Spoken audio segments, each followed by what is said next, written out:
Hello' guys, আজি আপোনালোকৰ মাজলৈ গাড়ী এখন লৈ আহিছোঁ আকৌ। এইখন হৈ গ'ল i20 মেগনা হয়, ডিজেল ভাৰ্চনত 2014 চনৰ গাড়ী।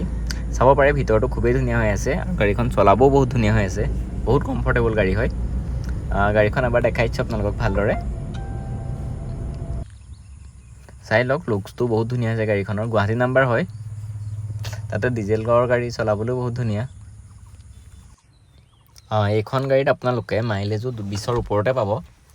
যিহেতু পেট্ৰলৰ i20 মাইলেজটো অলপ বেয়া হয়, মানে কম দিয়ে, সেইটো কাৰণে ডিজেলৰ i20 মানুহে বেছি বিচাৰে। 20ৰ ওপৰত মাইলেজ পাব। গাড়ীখনো খুবেই ধুনীয়া হৈ আছে, ইঞ্জিন কণ্ডিশ্যনো বহুত ধুনীয়া হৈছে গাড়ীখনৰ, ইণ্টেৰিয়ৰো খুবেই ধুনীয়া হৈ আছে।